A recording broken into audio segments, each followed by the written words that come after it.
Hi everyone, this is Pranav. So in today's video, we'll be looking at some essential concepts in functional programming. These concepts will help you solve some matrix questions, such as taking input for matrices.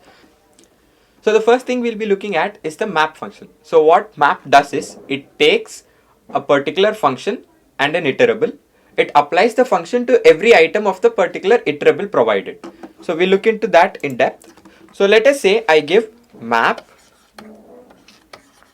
and let us say I give a function over here. So this will be my function, and I provide an iterable object L.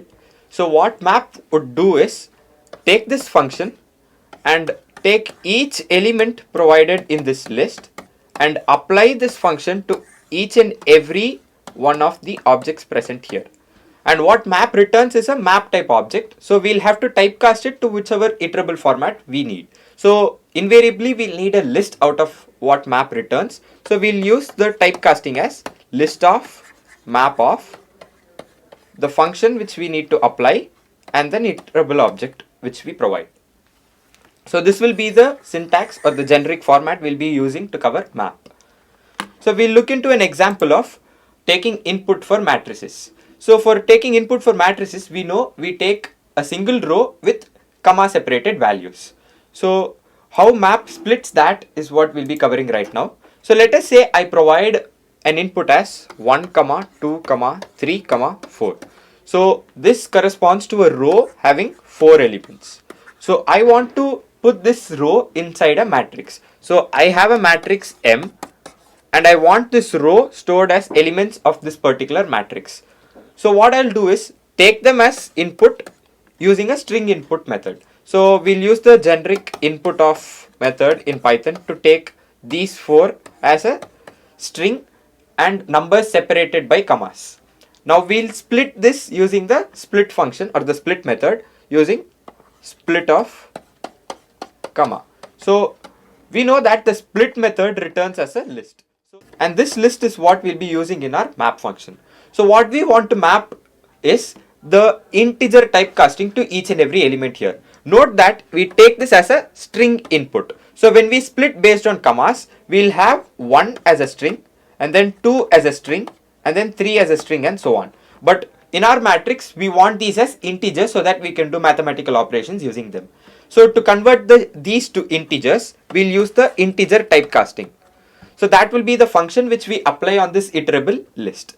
So this list is going to be our iterable, and this is the function which we want to apply, and this will go to our map. And this map will be typecasted to a list and appended to our M. We'll now write the code for that particular program. So let us take a matrix M, and we'll take 3 rows of input for this matrix. So for I in range of 3. So this will ensure that we take inputs for 3 rows. Now when we take input, I already mentioned that we'll be using the general input method to take it as a string as comma separated integers. Now when we take the input, we want to split it based on the commas. So input dot split of comma. So this ensures that we get a list out of this, and we want to apply the integer typecasting to every element of this list. So we'll add integer over here and pass these two to the map method. So our map method takes the integer function and applies it to every element of this particular iterable object which we have here. Now we want to typecast this map, so we'll typecast it to a list, and this list is going to function as our row. So row equals list of map of int comma input dot split of comma. So again, so this will be our iterable list. This will be our function which we apply to every object of this iterable, and this map ensures that this function gets applied, and we finally typecast it to a list to get it in our desired iterable format. Now once we have the row, we'll append row to M. So here we'll have M dot append of row. Now let us print M and check our output. So we'll run this code.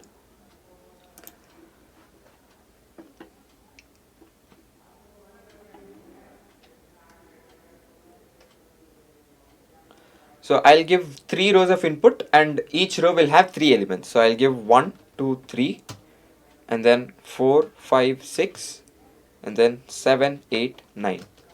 So you can see 1, 2, 3 is stored as a row, 4, 5, 6 is stored as the next row, and 7, 8, 9 is stored as the next row. Thank you.